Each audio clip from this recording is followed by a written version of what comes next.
Ya pemirsa, satu orang buronan kasus Vina telah ditangkap. Peggy Setiawan alias Peron diduga menjadi otak pembunuhan Vina dan Eki. Lantas benarkah kasus pembunuhan Vina telah terungkap? Kita akan membahas selengkapnya bersama kuasa hukum Vina, Saiful Salim, dan juga pakar hukum pidana Profesor Hipnu Nugroho. Serta kami juga masih menunggu kuasa hukum dari Peggy, Sugianti Iriani untuk bergabung di Zoom bersama kami. Saya sapa terlebih dahulu. Assalamualaikum, selamat malam Prof. Hipnu, Pak Saiful.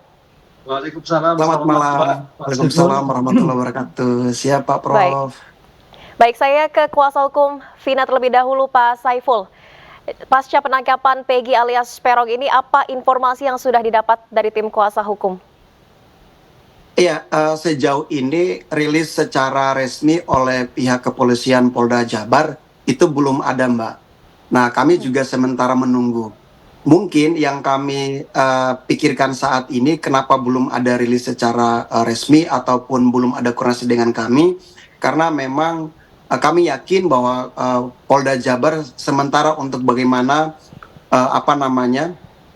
melakukan investigasi terlebih dahulu kepada Peggy yang diduga melakukan tindak pidana dan buronan selama 8 tahun. Mungkin seperti itu.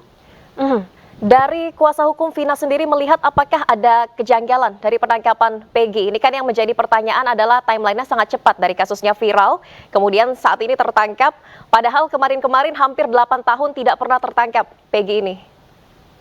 Iya, terkait dengan kejanggalan, kami tidak berpikir sampai ke sana ya. Ini adalah ranah kepolisian. Namun kami yakin bahwa polisi akan sangat profesional dalam hal melakukan penanganan. Nah, namun menjadi catatan kami adalah sangat berterima kasih kepada masyarakat, terutama bagi netizen ya, yang mungkin memberikan informasi ketika beredarnya film almarhumah Vina, sehingga ini menjadi atensi. Nah, jadi menurut kami tidak ada hal yang lain sebenarnya, dan ini merupakan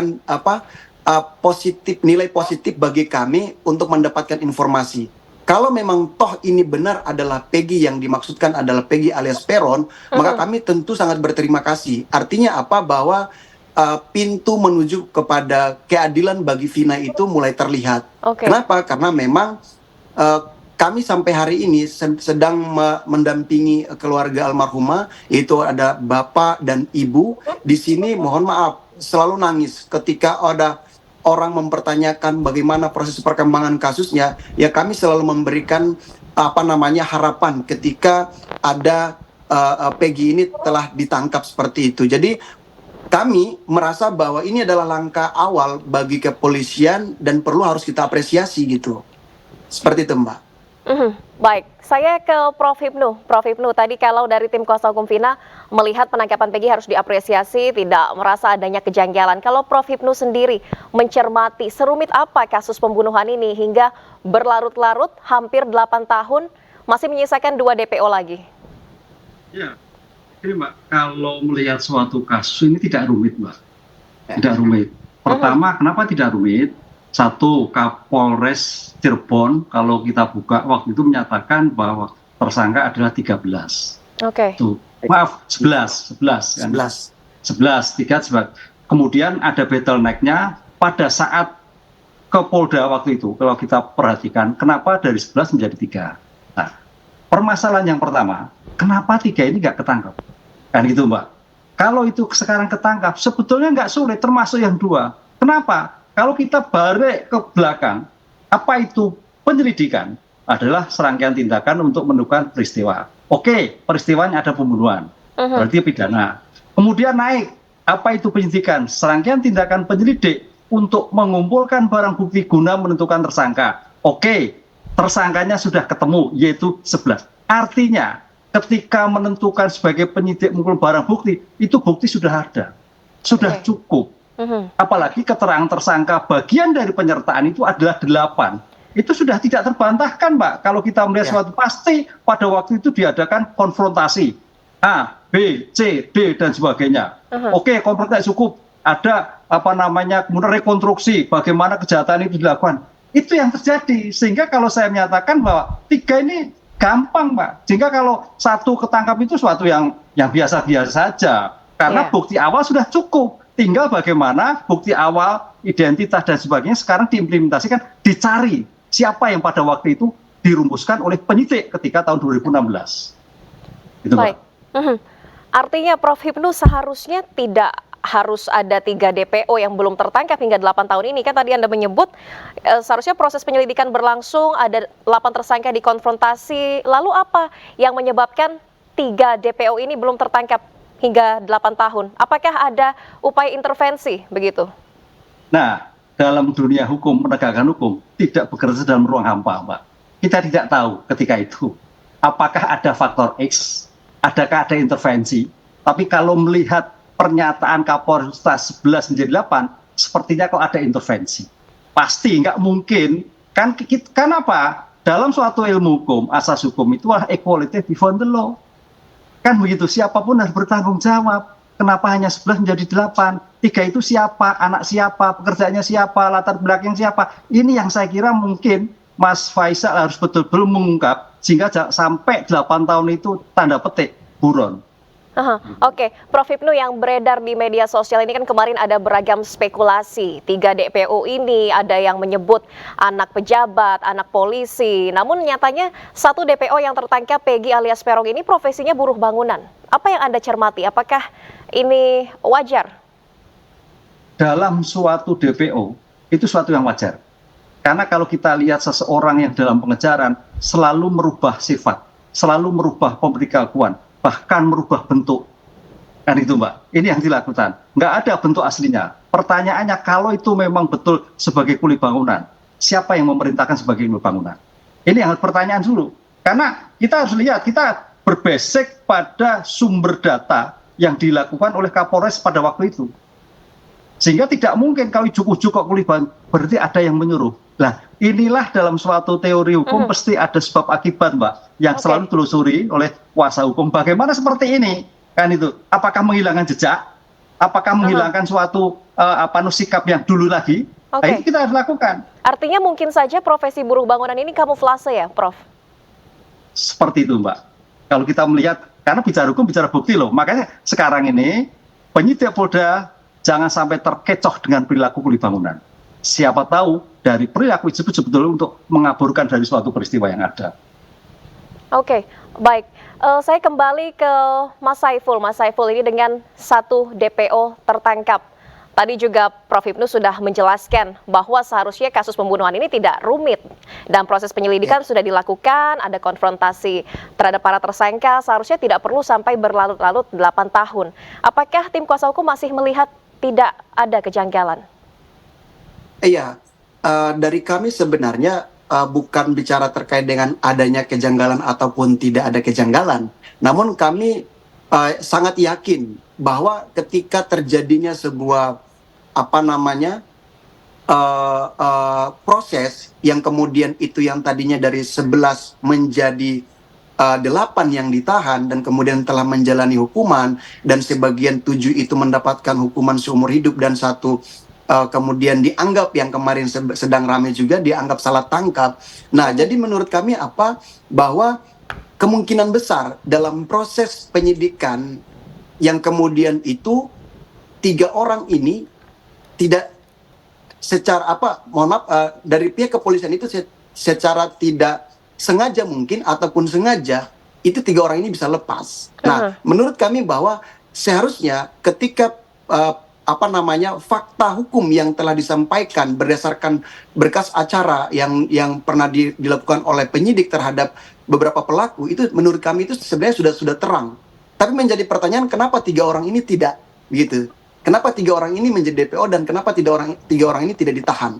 Nah, menurut kami bahwa proses yang ada ini harus menjadi pertanyaan.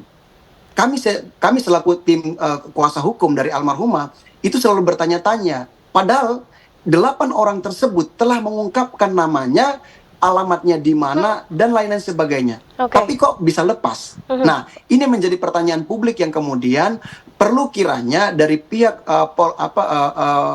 kepolisian di Jawa Barat untuk segera mengungkapkan fakta tersebut gitu. Karena masih ada pertanyaan-pertanyaan yang kemudian lahir daripada netizen ataupun khususnya bagi warga masyarakat yang ada di Cirebon. Jadi seperti itu. Baik, dari tim kuasa hukum sendiri saat ini komunikasi dengan pihak penyidik bagaimana? Apakah masih intens menanyakan perkembangan kasusnya hingga saat ini? Iya, untuk saat ini kami sedang berupaya ya untuk melakukan koordinasi. Namun kami ingin memberikan satu catatan bahwa apabila benar bahwa Peggy alias Peron ini adalah yang melakukan, maka kami berharap kepada pihak kepolisian agar segera melakukan konfrontasi atau konfrontir antara terpidana yang 7 orang sedang menjalani proses hukuman ini. Itu yang pertama. Yang kedua, bahwa untuk mengkonfirmasi bahwa Peggy alias Peron ini kepada keluarganya, datang kepada keluarga. Jadi harapan kami berdasarkan instruksi dari Pak Hotman Paris juga demikian, bahwa kepolisian segera harus memeriksa kepada keluarganya Peggy gitu, atau alias Peron itu. Kenapa? Karena apabila Peggy ini benar-benar yang kita sangkakan adalah pelaku, maka kemungkinan besar keluarga beliau, keluarga Peggy itu bisa kita kenakan dengan obstruction of justice, ataupun istilahnya menghalang-halangi proses ini selama 8 tahun. Jadi menurut kami ini sangat cukup jelas begitu. Kalau apabila benar kalau Peggy alias Peron ini adalah pelaku. Mungkin seperti itu. Oke, ke Prof. Hipnu, Prof, apakah obstruction of justice ini mungkin menjadi pidana baru dalam kasus ini? Ya, itu Pak. Jadi betul kasus Mas Saiful. Jadi larinya itu kenapa? Berarti ada yang melindungi.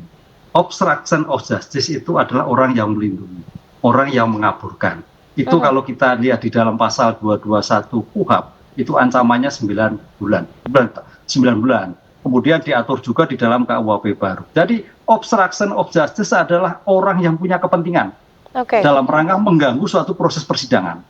Apakah itu keluarganya atau ke pihak tertentu. Makanya dalam konsep obstruction of justice ini sekarang penyidik harus serius. Apalagi di kejahatan terhadap kemanusiaan, kejahatan terhadap pembunuhan. Nah, oleh karena itu ini juga sama kan, tadi betul sepakat. Ini 8 bulan ini nggak main-main, berarti ada sesuatu. 8 tahun, sesuatu itu siapa saja, dia siapa orangnya.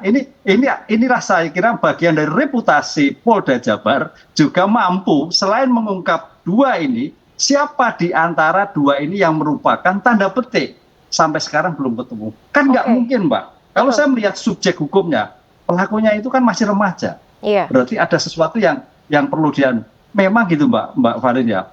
Di Indonesia itu kalau ada suatu kasus apalagi masih remaja, Mas Saiful, masa depannya hancur karena mencangkut masalah pidana. Ini yang mungkin dipertimbangkan orang-orang yang melindungi dari 3 DPO tadi. Sehingga seseorang anak kalau sudah kasus hukum ya sudah selesai, masa depannya agak sulit untuk berkarya.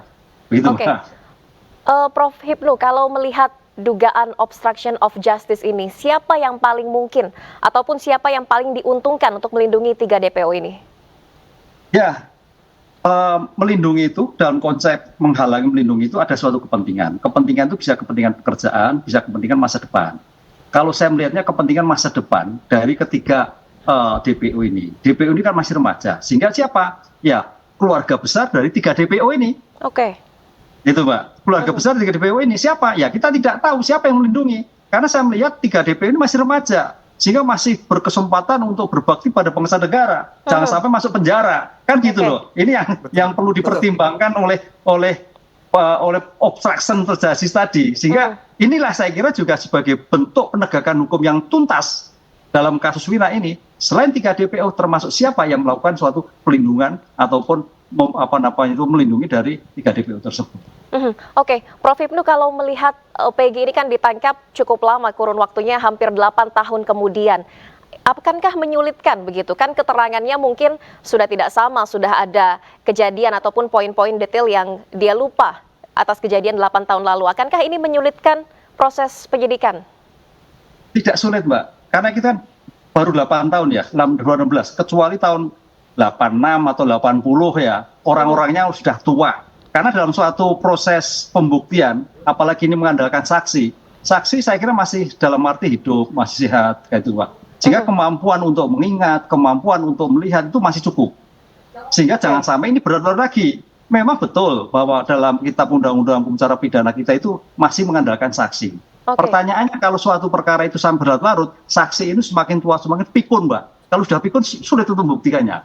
Disinilah tantangan suatu pembuktian dalam era sekarang. Lain nanti kalau kuhap ke depan, buktinya bukti elektronik. Nah, pertanyaan segitu Mas Iful, adakah CCTV pada waktu itu terjadi?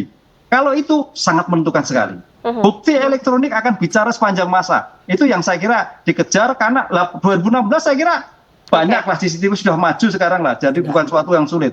Itu yang saya kira untuk mendukung pengungkapan dari 3 DPO ini, Mbak. Oke, Mas Saiful, bagaimana dari CCTV? Apakah tim kuasa hukum sudah mencari atau menemukan CCTV di lokasi? Sejauh ini belum ada ya, belum kami temukan. Namun harapan kami adalah bahwa ketika ini telah direkonstruksikan kembali oleh kepolisian dengan tertangkapnya Peggy, ya harapan kami cuma satu sebenarnya. Saya ingin mengutip dari pernyataannya Prof. JJ Saitapi bahwa dia mengatakan bahwa meskipun kebohongan itu lari secepat kilat, satu saat kebenaran itu akan pasti mengalahkannya. Artinya apa? Bahwa jelas ketika terbongkarnya film Vina ini, terkuaknya film Vina ini booming sehingga menjadi satu proses hukum yang kemudian harus kita memulai kembali gitu. Nah, yang kedua, kami menginginkan bahwa kepada Kepolisian Republik Indonesia, terutama bagi Polda Jabar, untuk bagaimana lebih mungkin fokus ya dengan melihat Peggy ini apakah benar atau tidak, apakah sebagai pelaku atau bukan. Nah, supaya apa?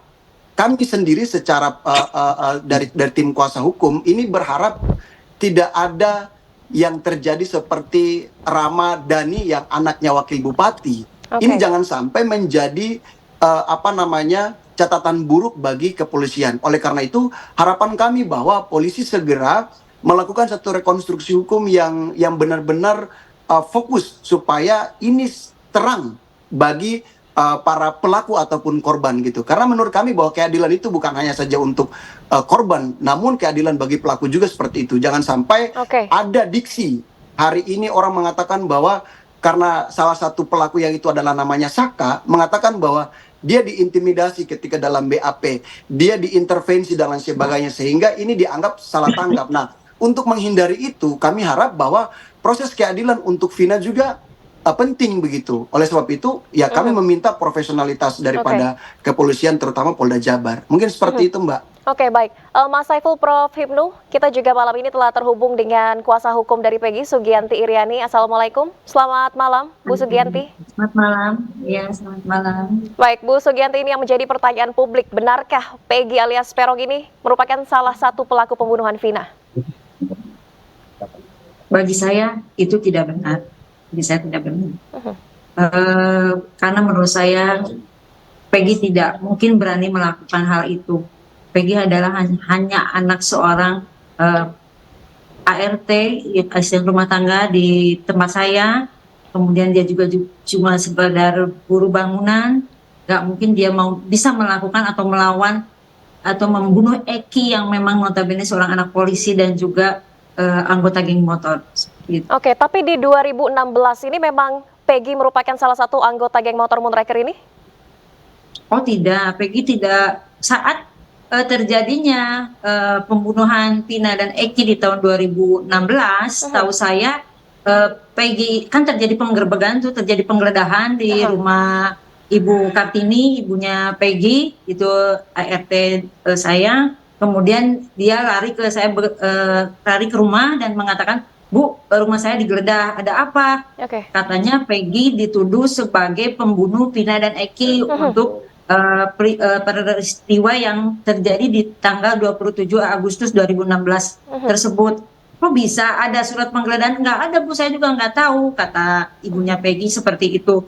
Motor diambil 2. Kemudian setelah kejadian itu, ya sudah tidak ada proses hukum lagi. Tiba-tiba saat ini setelah ada boomingnya film Vina, baru boomingnya film Vina ditetapkan ada DPO, dan dari DPO juga ciri-ciri yang di DPO itu tidak sama dengan apa yang faktanya Peggy.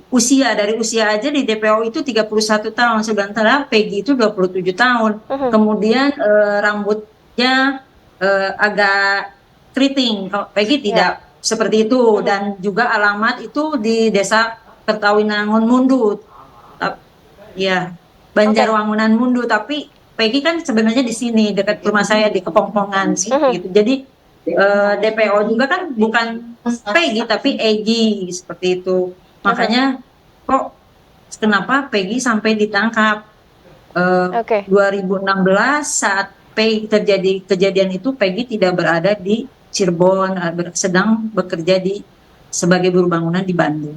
Oke, Bu Sugianti, untuk mendukung pernyataan Anda tadi, apa barang bukti yang sudah diserahkan tim kuasa hukum ke penyidik? Kami hanya motor yang diambil oleh penyidik, sudah diambil dua motor yang kita tidak menyerahkan barang bukti apapun pada saat kemarin penangkapan di tanggal 21 Mei 2024 itu.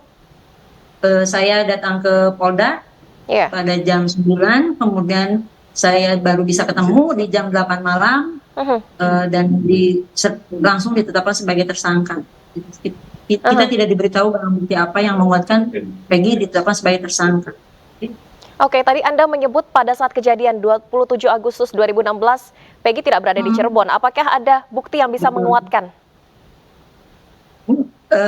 Bukti yang bisa menguatkan teman-teman yang saat itu memang dari Cirebon bekerja bersama-sama di tempat bangunan tersebut bersama bapaknya juga, memang kuli bangunan juga di sana, mungkin bisa dijadikan saksi bahwa Peggy saat itu berada di sana.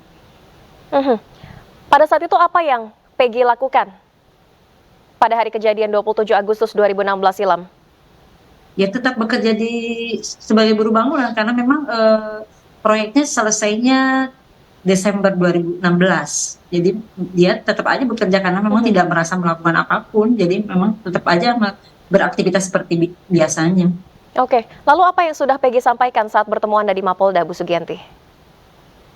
Peggy mengatakan, saat saya tanya kembali, kamu benar nggak melakukan ini? Tidak, Bu. Peggy bersumpah tidak melakukan pembunuhan terhadap Peggy, dan saya pun percaya itu karena tidak mungkin seorang Peggy yang cuma istri dari seorang pembantu rumah tangga dan dia juga buruh bangunan bisa membunuh Egy yang nggak mungkin punya keberanian itu, membunuh Egy yang notabene adalah putra dari seorang polisi dan juga anggota geng motor, sementara Peggy bukan seorang geng motor. Langsung saja kita ke Pak Saiful Salim tanggapannya atas pernyataan Bu Sugianti. Iya, tentu kami akan mendengar secara langsung dari kepolisian Polda Jabar tentunya ya seperti itu, karena memang prinsipnya kami setelah mendengar hal seperti ini ya mudah-mudahan ini bukan Peggy yang kemudian yang dituduhkan. Namun apabila misalnya ini adalah Peggy yang dituduhkan, ya kami kurang lebih mohon maaf Bu akan bersyukur karena kami berharap seperti itu. Kenapa? Karena keadilan bagi korban juga itu sangat penting. Namun tadi sudah kami sampaikan juga di awal bahwa keadilan bagi pelaku ataupun nantinya Peggy yang kemudian nanti dianggap salah tangkap itu kami serahkan kepada kepolisian, karena kami yakin kepolisian mampulah untuk bagaimana mengidentifikasi apakah orang tersebut itu adalah benar pelaku ataupun bukan pelaku. Jadi kami dengar dari kuasa hukum ya ini terima kasih Bu, bagi kami ini juga sangat penting. Namun kami akan lebih berpatokan kepada kepolisian karena kami menunggu rilis yang resmi. Karena memang pada prinsipnya bagi advokat apapun yang terjadi pada kliennya akan pasti dia berikan hal yang terbaik. Mudah-mudahan ini adalah hal yang benar yang disampaikan oleh kuasa hukum dari saudara Peggy. Namun kami secara resmi akan menunggu rilis secara resmi kepada Polda Jabar. Mungkin seperti itu. Oke, saya kembali ke Bu Sugianti. Ini harus ditegaskan lagi Bu Sugianti, pada saat kejadian 27 Agustus 2016, di mana posisi Peggy pada saat itu dan apa yang dilakukan kegiatannya? Posisi Peggy sedang berada di Bandung, dia sedang menjadi buruh bangunan di sebuah membangun rumah sebuah orang Chinese yang bernama Ko Acok. Dan ya, saat itu dia bekerja dari Cirebon itu mungkin bersama orang-orang Cirebon dan juga bapaknya itu mungkin teman-teman yang bekerja sebagai buruh bangunan saat itu bersama Peggy bisa menjadi saksi. Oke, Ya, selain mungkin ada tambahan sedikit ya, Baik. Mbak. ya silakan Terkait Mas Saiful. dengan Peggy, mungkin hal yang paling penting adalah apakah kecocokan inisial Peggy dan nama panggilan yang kalau bahasa milenialnya nama panggungnya lah, yang atau alias Perong itu, apakah memang benar itu seperti itu? Nah, kami juga perlu mendengar mungkin sebelum kepolisian rilis, mungkin itu juga perlu disampaikan oleh kuasa hukum. Mungkin seperti itu, Mbak, Oke. kalau dari kami sendiri. Oke, baik. Saya kembali ke Bu Sugianti. Ini selain dari rekan-rekan buruh yang juga bekerja bersama Peggy pada 2016 lalu, adakah bukti lain yang bisa menguatkan keberadaan Peggy pada malam itu? Ya, orang tuanya mungkin bisa menguatkan kalau Peggy tidak berada di tempat, tidak ada di Cirebon. Pada saat polisi menggerebek rumahnya pun terbukti Peggy tidak ada di Cirebon. Memang Peggy ada di sana, ada di Bandung sedang bekerja. Oke, lalu inisial atau nama panggung tadi yang disebutkan Mas Saiful, benarkah Peggy ini Perong disebutnya? Saya tidak pernah mendengar Peggy dipanggil Perong karena rumahnya kan dekat dengan saya. Ibunya pun tidak pernah memanggil Peggy itu Perong. Setahu saya cuma Peggy, panggilannya cuma Peggy aja. Nggak pernah ada kata-kata Perong dari teman-temannya atau tetangga-tetangga memanggil dia Perong, tidak pernah. Tidak pernah mendengar itu. Baik, terima kasih atas informasinya kuasa hukum dari Vina Saiful Salim, kemudian Prof. Hipnu dan juga kuasa hukum dari Peggy, Bu Sugianti telah bergabung di iNews Sore. Salam sehat, selamat beraktivitas kembali.